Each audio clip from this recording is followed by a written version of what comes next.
Good morning, students. Today we will be starting a new chapter, data handling. आप रोज देखते हैं कि आपके टीचर्स आपकी अटेंडेंस लेते हैं और उसे रिकॉर्ड करते हैं। आपके टेस्ट्स लेते हैं, उनका भी रिकॉर्ड किया जाता है उनकी डायरीज में टीचर्स की। इन सब इंफॉर्मेशन से वो एक यूजफुल इन्फ्रेंस निकालते हैं।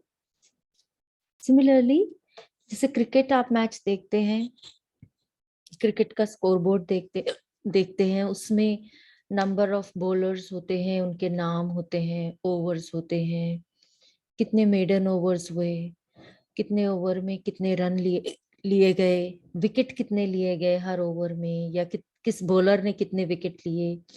इस तरह की इनफाइनाइट इंफॉर्मेशन रिकॉर्ड की जाती है और इसी से आगे का प्रेडिक्शन या एनालिसिस भी किया जाता है। तो इस तरह का डाटा जो कलेक्ट किया जाता है, it is gathered to get some information. So what is a data? It is a collection of numbers gathered to give some information.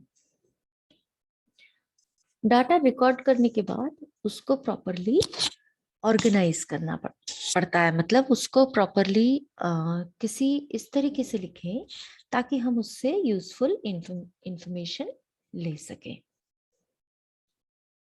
हम एग्जाम्पल लेते हैं आपके एक्सरसाइज 9.1 के फर्स्ट क्वेश्चन का।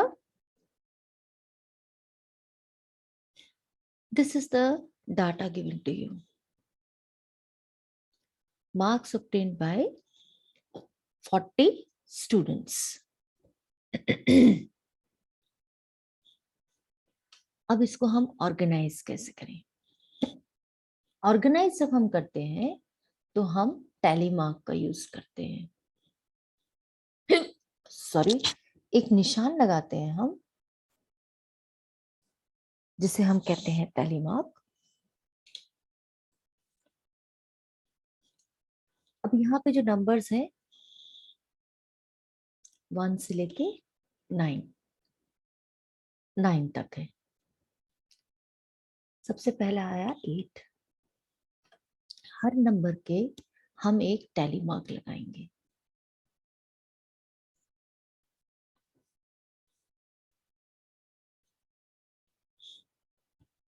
इस तरीके का एक मार्क। दूसरा है 1, नेक्स्ट इज 3, 7, 6, 5, एक और बार 5, फिर 4 भी 2 बार है, फिर 2, 4, 9,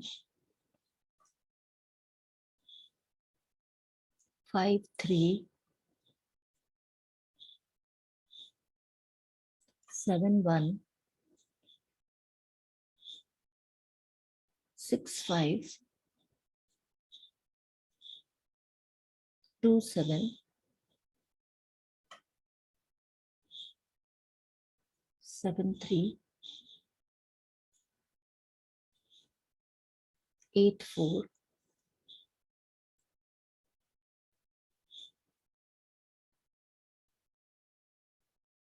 2, 8,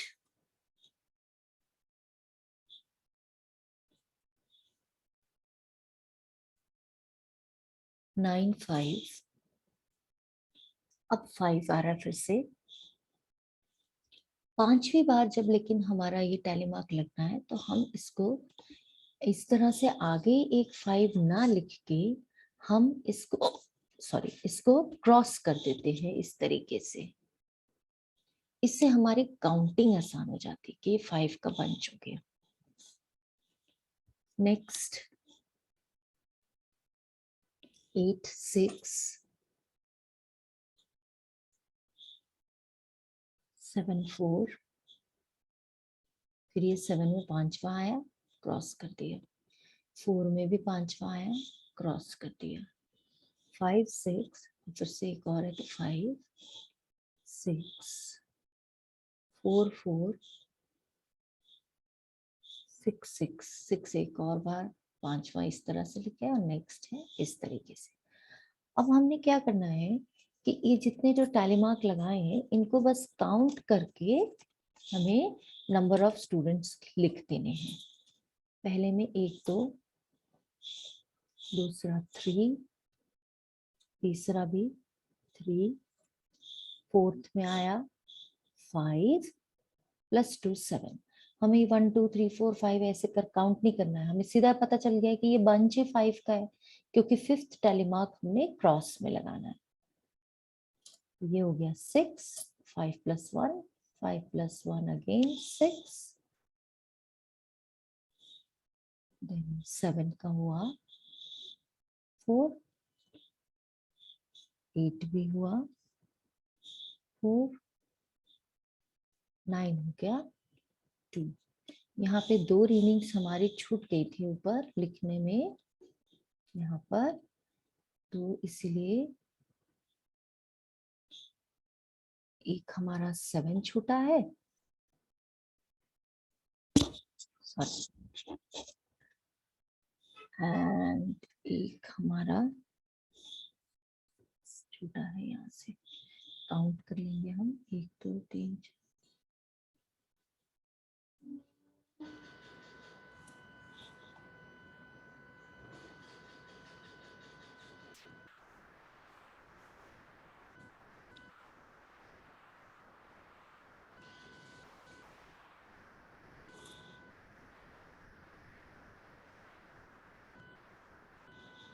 यस,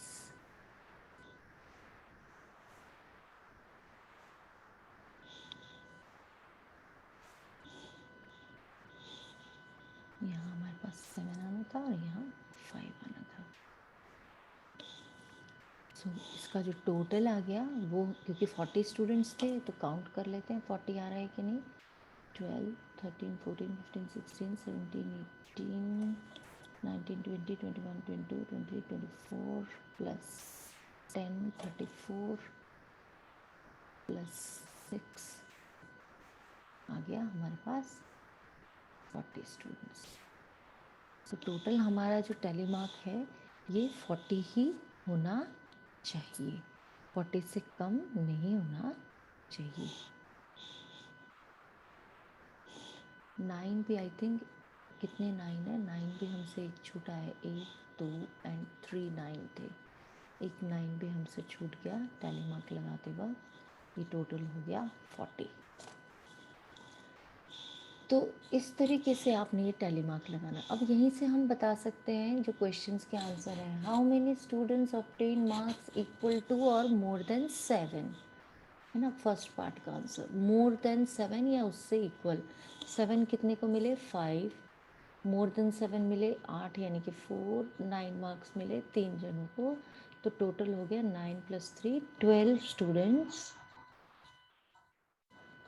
obtained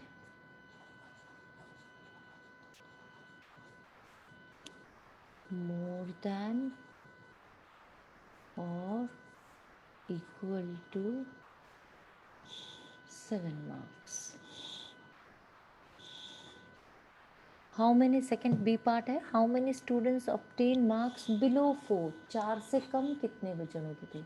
4 से कम मतलब 4 को भी नहीं लेना है, तो 4 से कम मतलब 3 2 1, 3 मार्क्स थे 3 जनों के, फिर 3 मार्क्स थे 2 मार्क्स थे 3 जनों के, और फिर 1 मार्क था 2, तो कितने जने हुए 2 + 3 + 3, तो बी पार्ट का आंसर हो गया 2 + 3 + 3, that is 8 students got less than, below means less than 4 marks। इस तरीके से हम इससे इंफॉर्मेशन निकाल सकते हैं। I hope you have understood well. Now you can solve question number 2 of exercise 9.1 by yourself, and if you find any difficulty you can ask me. Thank you.